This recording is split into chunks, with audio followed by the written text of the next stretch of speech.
도와주세요. 제발 살려주세요. 여기는 스웨덴의 한 호스텔 앞. 한 동양인 아들과 노부부가 허탈한 표정으로 길바닥에 앉아 있습니다.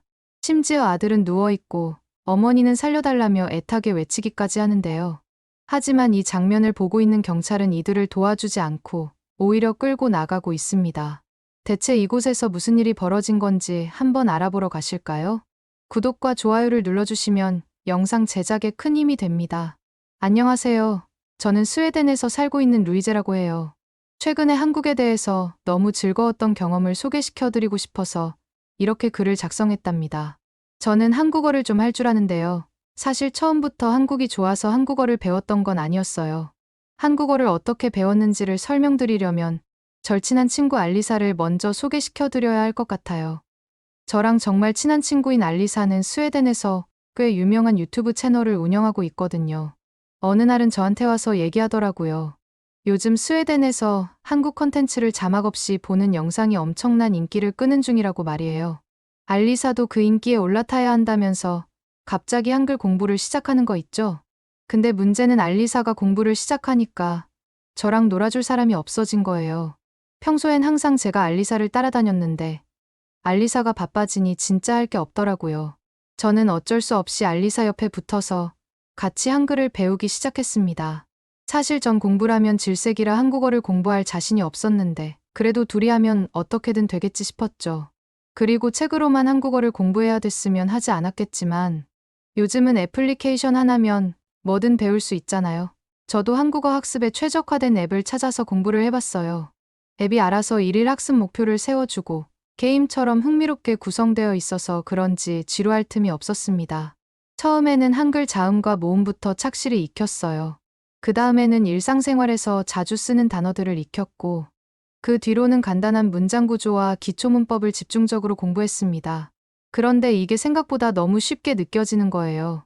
깜짝 놀랄 정도로 말이에요. 사실 예전에 일본 관련 콘텐츠가 유튜브에서 한창 유행했을 때가 있었어요. 그때도 알리사가 일본어를 배우기 시작해서 저도 덩달아 일본어를 배워보려고 했던 적이 있었거든요. 하지만 일본어는 배우다 보니 이건 정말 아니다 싶더군요. 히라가나와 카타카나뿐만 아니라 한자까지 너무 많이 외워야 돼서 그런지 어렵기도 하고 재미없어서 금방 포기하고 말았답니다. 그런데 한국어는 일본어와 다르게 매우 쉬웠어요. 오죽하면 한국어 알파벳을 단 2시간 만에 모두 익힐 수 있었다니까요. 처음 접하는 언어치고는 상당히 공부하기가 편하다는 생각이 들더라고요. 이렇게 한국어에 발을 들여놓고 보니 한국 콘텐츠가 전 세계적으로 얼마나 사랑받는지 궁금해졌어요. 그래서 열심히 찾아봤더니 깜짝 놀랄 만한 사실을 발견했습니다. 넷플릭스에서 영어를 제외한 언어 중에 한국어로 된 드라마가 시청률 1위를 차지하고 있다는 거 아니겠어요? 왜 진작 한국어를 배우지 않았을까? 살짝 후회하기도 했지만 그래도 지금이라도 배워서 다행이다 싶었어요. 전 당연하게도 영어 다음으로 스페인어를 쓰는 나라가 많으니까 스페인 드라마가 비영어권 드라마 중 1등일 거라고 예상했거든요. 그런데 한국이 선두라니 정말 뜻밖이었어요. 한국 콘텐츠가 세계인의 마음을 사로잡은 걸 새삼 실감하게 되는 순간이었습니다. 알리사랑 저는 어느 정도 한글에 익숙해지자 넷플릭스에서 한국 드라마를 함께 보기로 약속했어요. 수많은 작품 중에서도 오징어 게임을 고른 이유는 단 하나였습니다. 그 드라마가 영어권까지 포함해서 전 세계 1위에 등극했다고 하더라고요. 이미 워낙 유명한 작품이기도 하고 어떤 내용일지 상상이 안 가니 호기심이 폭발했답니다. 늦은 밤에 알리사네 집에 찾아가서 둘이 앉아 오징어 게임을 틀었어요. 그런데 정신을 차려보니 어느새 해가 뜨고 있더라고요. 저희는 첫 화를 시작으로 마지막 회까지 한순간도 눈을 떼지 않고 밤새 몰아보는 신기록을 세웠답니다. 사실 1화만 보고 대충 영상을 찍고 다른 걸 하기로 약속했는데 마지막 화를 보고 저희 둘은 어이가 없어서 서로 웃고만 있었어요. 오징어 게임이라는 드라마는 정말 놀라움의 연속이더군요. 독특하고 화려한 색감이 새로웠고 예측 불가능한 전개는 물론이고 무엇보다 한국의 전통놀이를 소재로 했다는 점이 신선하게 다가왔습니다. 보는 내내 재미와 궁금증, 그리고 감탄이 끊이지 않았답니다. 알리사는 정신을 차리고 유튜브에 올릴 영상을 찍으려고 켜둔 카메라를 봤어요. 6시간이 넘도록 방치되다 보니 결국 찍다가 방전되고 말았더라고요. 그나마 다행인 건 촬영한 부분까지는 무사히 저장되어 있었다는 거였죠. 나중에 알리사가 그 영상을 편집해서 올렸더니 반응이 폭발적이었대요. 댓글에는 어떻게 한국어를 그렇게 잘할 수 있는 거냐고 비법을 물어보기 바빴고, 알리사의 채널은 순식간에 스웨덴 최고의 인기 채널이 되어 있더군요. 사실 절친이 그렇게 성공할 줄은 상상도 못했어요. 하지만 제 눈앞에서 알리사가 유명해져 가는 과정을 지켜보니 친구로서 너무나 자랑스럽고 뿌듯하더라고요. 하지만 알게 모르게 제 자신과 알리사가 비교되는 부분도 없지 않아 있었어요. 알리사는 그렇게 유튜브로 돈도 벌고 인기도 얻고 있었지만 전 대학을 졸업하고도 마땅히 하는 일이 없었거든요.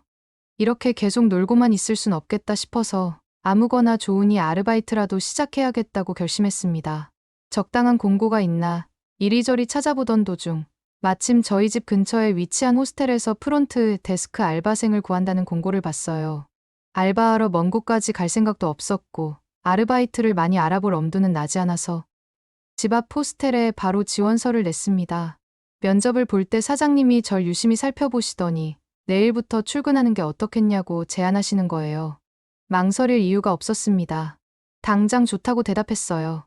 사장님께서는 다른 나라 사람들은 모두 괜찮지만 혹시나 중국인 관광객들이 오면 꼭 자신을 불러달라고 신신당부를 하시더라고요. 왜 그래야 하는지 순수한 마음에 궁금해서 여쭤봤더니 중국인 손님들을 상대하는 게 여간 까다로운 일이 아니라면서 얼버무리시는 거예요. 솔직히 처음엔 사장님께서 무슨 말씀을 하시는 건지 잘 몰랐어요. 한 달 정도 지나자 저는 호스텔 일도 손에 익고 외국인 고객분들도 다들 친절하게 대해주셔서 큰 어려움 없이 적응할 수 있었습니다. 그 중에서도 특히 눈에 띄는 관광객들이 있었으니 그건 바로 한국에서 오신 분들이었습니다. 한국 분들은 제가 부탁드리기도 전에 항상 예약 확인서와 여권을 미리 꺼내 카운터에 내밀어 주시더라고요. 게다가 여느 때처럼 환한 미소로 저를 대해주셨고 어떻게든 영어로 말씀을 하시려고 최선을 다하시는 모습이 너무나 인상 깊었어요. 물론 유럽이나 미주에서 방문하시는 다른 분들도 영어를 쓰시긴 해요. 하지만 그분들은 자기 할 말만 뱉어내고 제 말은 듣는 둥 마는 둥 하는 경우가 다반사였습니다. 여권이나 예약 내역을 요청해도 짐을 뒤적이느라 한참을 오래 기다리게 만들곤 했고요. 그러다 보면 줄 서 계신 다른 고객분들도 불편해하는 게 훤히 보였어요. 괜히 제가 민망한 거 있죠? 이러다 보니 차라리 한국인 관광객들만 손님으로 오면 얼마나 좋을까 싶은 상상을 하게 됐어요. 그래서 저는 사장님께 한국인 관광객분들도 잘 상대하니 중국인 관광객도 잘 상대할 수 있다고 말씀을 드렸답니다. 그런데도 여전히 사장님이 중국인 관광객 얘기만 나오면 절대 혼자 상대하고 있지 말라고 말씀하시더라고요. 솔직히 사장님께서 제가 못 믿어서 그러시는 거겠거니 하고 서운한 마음은 있었지만 그냥 별 생각 안 하기로 했죠. 아니, 중국이랑 한국이 바로 옆에 있는 나라고 같은 아시아권 아니에요? 사장님께선 뭘 그리 다르게 생각하시나 싶어 어떻게든 설득해보려고 했지만 머리를 쥐어짜봐도 답이 나오지 않았습니다. 이때까지 저는 한국인과 중국인 사이에 엄청난 차이가 있다는 사실을 몰랐던 거죠. 그리고 며칠 후 저는 잊을 수 없는 사건을 통해 그 차이를 깨닫게 됩니다. 매일같이 분주하게 일하던 어느 날, 다음 날에 사장님께서 급한 사정이 있으시다며 야간 근무로 교대해 줄 수 있겠냐고 물으셨어요. 게다가 평소보다 1.5배나 많은 알바비를 주겠다고 하셔서 저는 고민도 할 것 없이 흔쾌히 승낙했답니다. 든든하게 저녁을 먹고 나서 호스텔로 향했는데 밤 근무라고는 해도 낮과 별반 다를 바가 없었습니다. 오히려 주간 때보다 손님이 뜸해서 좋았어요. 자정이 다 되어가니 늦은 체크인도 없을 것 같고 숨 좀 돌릴 수 있겠다 싶었답니다. 그런데 그때 갑자기 동양인으로 보이는 몇 분이 프런트로 성큼성큼 다가오는 게 보였어요. 저는 이분들이 틀림없이 한국인 관광객일 거라 여기고 괜히 기분이 좋아졌습니다. 하지만 가까이 다가오는 모습을 자세히 보니 옷차림도 허술하고 꿉꿉한 냄새까지 풍기는 거예요.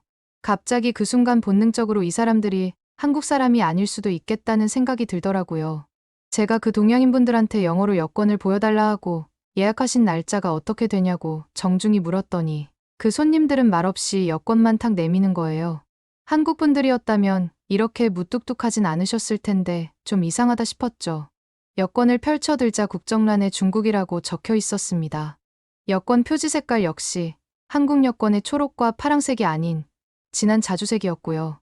갑자기 사장님이 중국인 관광객이 올 때마다 꼭 자기한테 연락하라고 당부하셨던 게 떠올랐어요. 하지만 지금 제 눈앞에 이 사람들은 딱히 다른 외국인 관광객들과 구별되는 점이 없어 보였거든요. 굳이 사장님께 연락드릴 필요는 없겠다 싶었습니다. 다시금 그 중국인 관광객께 예약 날짜를 여쭤봤는데 가장 앞에 서 계셨던 노부부가 대꾸는 하지도 않고 절 노려만 보시는 거예요. 그 옆에 있던 아드님으로 추측되는 분이 굉장히 어색한 영어를 쓰면서 큰 목소리로 오늘이 체크인 날짜이니까 정규 입실 시간까지는 로비에 머물겠다고 말씀하시더라고요. 알아듣는 게 진짜 힘들었답니다. 그때 시간이 새벽 12시가 넘어가는 시간이었는데 정규 입실 시간까지 로비에 묵는다니요. 체크인까지는 무려 12시간도 더 넘게 남은 시점이었어요.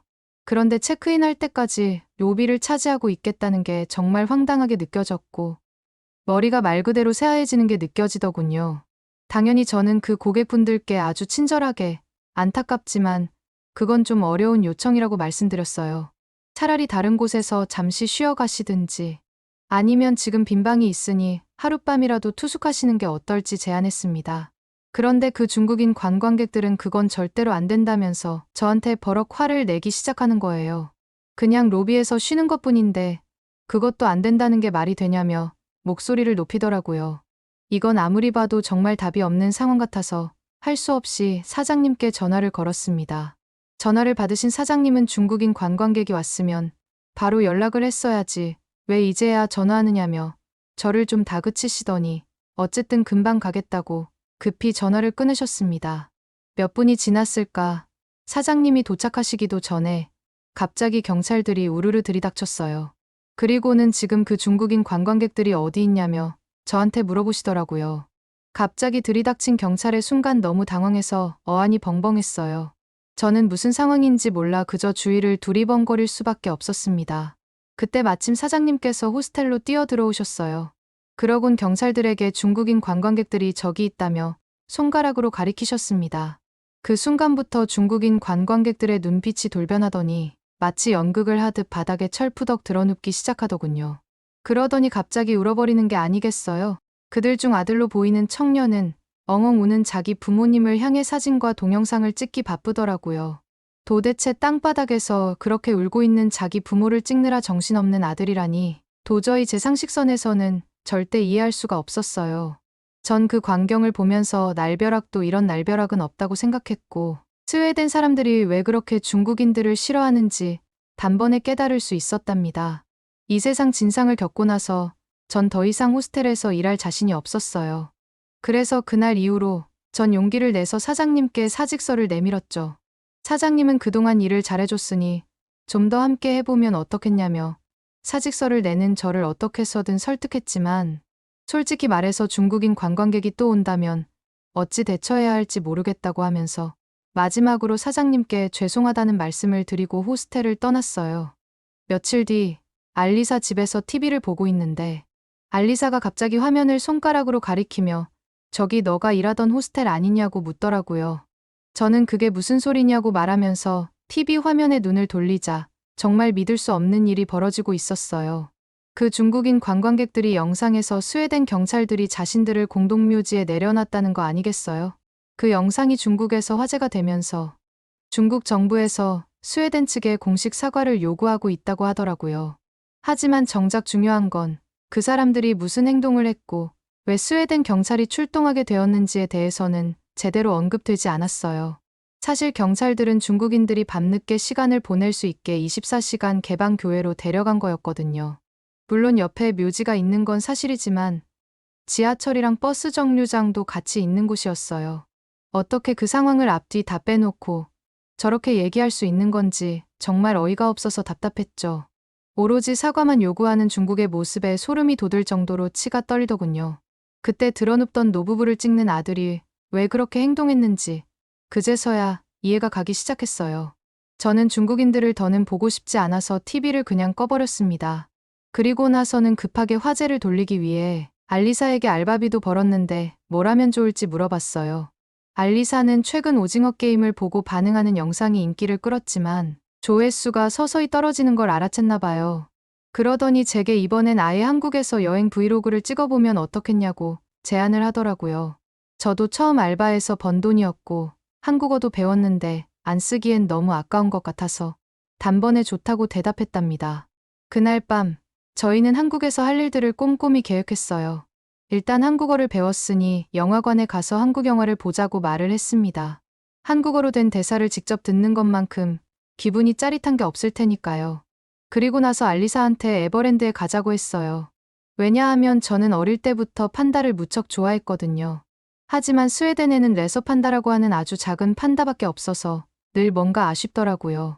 그래서 이번 기회에 꼭 한국 에버랜드에 가서 실물 판다를 보고 싶다고 알리사에게 말했어요. 그렇게 저희는 한국행 계획을 모두 다 짜놨고 여행 당일날이 되어 비행기에 몸을 실었습니다. 첫날은 그저 숙소에 짐을 풀고 푹 쉬기로 했어요. 알리사가 서울 한복판에 숙소를 잡았다며 자랑을 늘어놓더라고요. 인천공항에 도착해서 입국 심사를 받는데 너무나도 빨리 통과되는 거예요. 이렇게 신속할 수가 있나 싶을 정도로 말이에요. 그 덕분에 저희는 짐을 찾자마자 바로 밖으로 나올 수 있었답니다. 공항 밖은 줄지어선 택시들로 북적였고 저희는 주저없이 택시에 올라탔어요. 사실 지하철로 갈까 하는 생각도 잠깐 해봤지만 긴 시간 비행에 피로가 쌓인 데다 무거운 짐까지 들고 가려니 여간 부담스러운 게 아니더라고요. 그리고 어차피 이번 여행에선 대부분 지하철을 타고 다닐 테니까 한 번쯤은 괜찮겠지라는 생각도 들기도 했어요.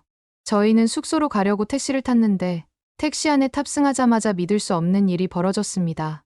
운전석 뒤편에 태블릿 PC가 설치되어 있는 거 아니겠어요?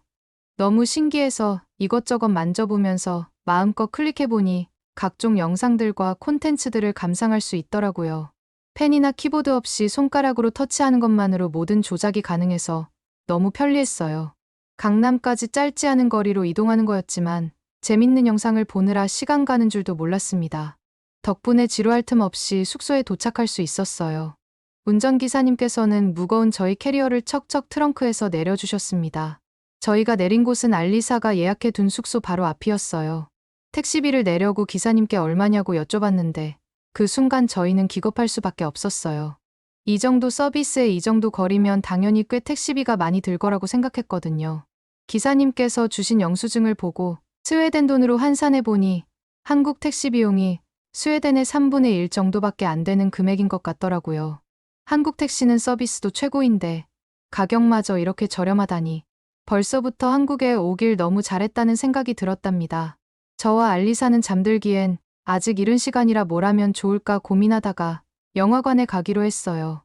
한국에서는 어디서든 앱을 통해 영화를 간편하게 예매할 수 있다고 들었거든요. 그래서 핸드폰 앱을 깔아서 근처에 있는 영화관을 검색하고 금세 티켓을 구매했습니다. 영화관으로 걸어가던 중에 저는 알리사에게 말을 걸었어요. 영화도 오랜만에 보는데 팝콘 사러 매점 먼저 갈까? 하면서 물어보니까 알리사도 좋다고 하더라고요. 한국에서의 팝콘이 사실 스웨덴하고 많이 차이 나지는 않겠지만 그래도 영화를 보면서 팝콘이 빠질 수는 없는 거잖아요. 근데 영화관에 도착하자마자 너무 놀라운 광경이 펼쳐졌어요. 손에 어마어마하게 큰 팝콘 컵을 든 사람들이 손잡이를 좌우로 밀어가면서 팝콘 위에 무언가를 뿌리고 있었거든요. 신기한 마음에 저는 바로 카운터로 다가가 저런 팝콘 하나 주문하고 싶다고 말씀드렸습니다. 그런데 직원분이 매점은 옆쪽 카운터에서 주문해야 한다고 안내해 주시는 게 아니겠어요? 전 깜짝 놀랄 수밖에 없었답니다. 왜냐면 스웨덴의 영화관에선 티켓을 파는 직원이 간식도 함께 판매하거든요. 영화 티켓과 팝콘을 따로 구매해야 하다니 한국은 정말 세세한 부분까지 업무를 나눠서 철저히 관리하는구나 하는 생각이 들더라고요. 아까 직원분께서 알려주신 매점을 찾아가서 저런 팝콘을 저도 구매할 수 있냐고 물었습니다. 직원분께서는 웃으면서 친절히 대답해 주셨어요. 제가 팝콘을 받는 순간 또 한 번 놀라지 않을 수 없었답니다.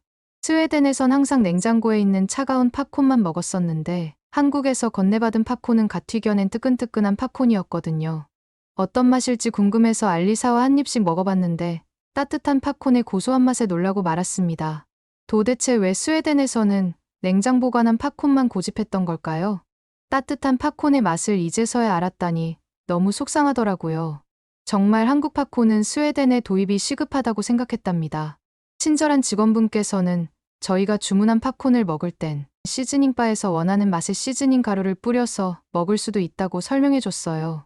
그리고선 시즈닝 바를 가리키며 저희에게 팝콘 위에 뿌릴 수 있는 맛이 아주 다양하고 어떤 맛이 있는지 설명해 주셨답니다.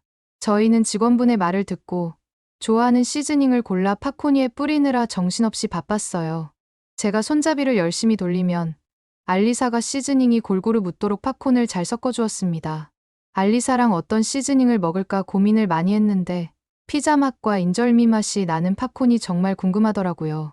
그래서 저희는 상상도 못할 조합의 가루들을 팝콘에 뿌리는데 한국은 이렇게 재밌게 팝콘을 먹을 수 있구나 하면서 너무 신기하다고 생각했답니다. 팝콘에 어떻게 이런 맛들이 가능한 건지 신기할 따름이었어요. 알리사가 먹여주는 팝콘을 한 입에 쏙 넣어 먹자마자 입안 가득 피자 맛과 고소한 맛이 퍼졌습니다. 저희는 그렇게 팝콘을 야금야금 주워 먹으면서 결국 영화 시작 전에 팝콘을 다 비워내고 말았죠. 영화관에서는 처음 보는 한국 영화였는데 너무 재미있었어요. 공부해두었던 한국어 실력 덕분에 대사 하나하나가 또렷이 들려왔습니다. 마치 귀에 쏙쏙 들어오는 느낌이랄까요? 그래서 그런지 영화를 보는 내내 뿌듯함이 가시질 않았답니다. 영화가 끝나고 숙소로 돌아온 저희는 내일 에버랜드 나들이 생각에 잠이 오질 않았어요. 드디어 귀여운 판다를 직접 볼 수 있게 된다는 생각에 너무 설레더라고요.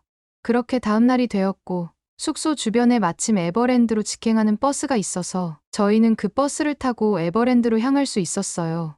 사실 에버랜드까지 꽤 거리가 멀어서 오래 걸릴 줄 알았는데 다행이었답니다. 에버랜드에 도착하자마자 저희는 곧장 알리사의 손을 잡고 티익스프레스라는 롤러코스터로 내달렸어요. 생각보다 롤러코스터 줄이 별로 없어서 거의 기다리지 않고 빠르게 탈 수 있었는데 알리사는 이 순간을 영상에 담아 유튜브에 올리겠다며 폰을 꺼내들더라고요. 저는 알리사한테 미쳤냐면서 놀이기구 타다가 핸드폰을 떨어뜨리면 큰일 나니까 빨리 내려놓으라고 언성을 높였습니다. 저희는 티익스프레스의 짜릿한 속도감에 비명을 질러대느라 목이 쉴 지경이었어요. 여러 가지 놀이기구를 탄 이후에 저희는 마침내 기다리던 판다월드로 발걸음을 옮겼답니다. 오랜 시간 기다린 후 푸바오를 마주한 그 순간 저는 소리를 내지를 수밖에 없었어요. 푸바오가 마치 인형의 탈을 쓴 귀여운 아기 같았달까요? 도무지 말로 다 형용할 수 없을 만큼 사랑스러운 모습이었어요. 까만 콩알 같은 눈망울에 푹신한 마시멜로우 같은 몸매를 지닌 모습이 레서 판다와는 또 다른 매력을 뽐내더라고요. 그렇게 푸바오에게 푹 빠져 넋을 놓고 있었는데 어느새 5분이라는 관람 시간이 훌쩍 지나가 버렸어요. 시계를 보니 정말 순식간에 지나갔더라고요. 너무 행복한 나머지 시간 가는 줄도 몰랐네요. 저희는 아쉬움을 뒤로한 채 판다월드를 떠날 수밖에 없었어요. 그런데 최근 안타까운 소식을 들었습니다. 중국으로 보내진 푸바오가 학대를 당하고 있다는 정황이 발견됐다는 거예요. 그 귀여운 판다가 고통받는다고 생각하니 마음이 얼마나 아팠는지 몰라요. 에버랜드 나들이를 마무리하기 전 저희는 마지막으로 한국의 셀카 스튜디오로 유명한 인생네컷에 가서 사진을 찍기로 했습니다. 입구 쪽 포토부스에 들러 다양한 머리띠를 둘러보며 콘셉트를 고민했어요.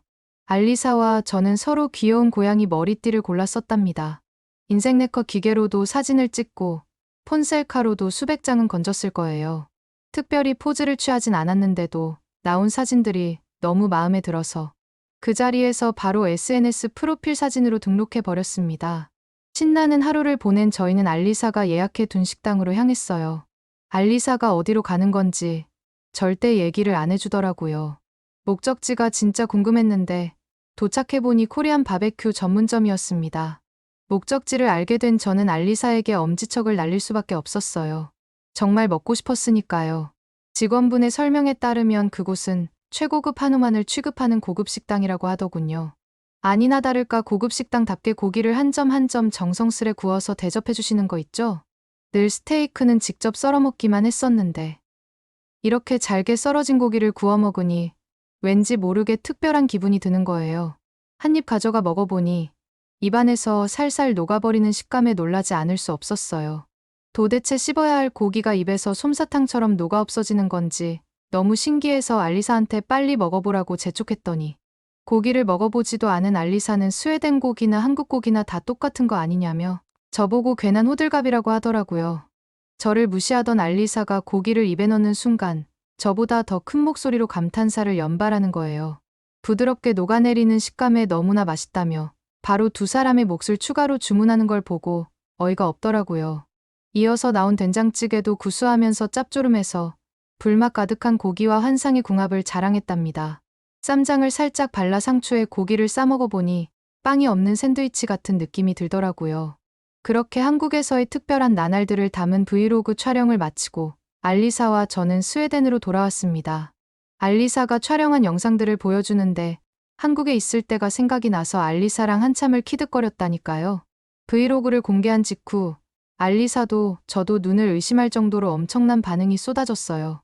알리사의 채널에서 사상 최고 조회수를 달성한 건 물론 수많은 댓글로 영상이 도배되기 시작했습니다. 무엇보다 놀라웠던 건 그중 상당수가 저에 대한 관심을 보여줬다는 거예요. 알리사와 함께 나온 그 예쁜 여자애는 대체 누구냐며 제 정보를 궁금해하는 반응이 넘치더라고요. 그런 반응을 지켜보던 알리사가 제게 개인 채널을 만들어서 유튜버에 도전해보는 게 어떻겠냐고 물어보는 거 있죠. 전혀 예상치 못한 제안에 당황스러웠지만 한편으로는 왠지 재미있을 것만 같은 기분이 들더라고요. 게다가 평소 알리사의 유튜버 활동을 지켜보며 이것저것 배운 것도 있었고요. 그래서 고민 끝에 과감히 도전해보기로 마음먹었어요. 이어서 알리사의 입에서 나온 말에 너무 기분이 좋아졌답니다. 다음번엔 출연료를 주고서라도 저를 꼭 한국행에 동반하고 싶다는 거 아니겠어요? 제가 출연하는 것만으로도 반응이 뜨거웠는데 이 기세라면 저희가 함께 만드는 콘텐츠는 대박이 날 거라는 확신이 섰나 봐요. 조만간 한국에 또 가게 될 것 같은데 이번에는 어떤 콘텐츠를 찍어야 반응이 좋을까요? 추천해 주시면 감사하겠습니다. 오늘의 사연은 어떠셨나요? 외국인들이 한국에 대해 겪은 해외 감동 사연을 계속해서 보고 싶다면 구독과 좋아요 부탁드려요. 긴 영상 시청해 주셔서 감사합니다. 오늘도 행복한 하루 보내세요.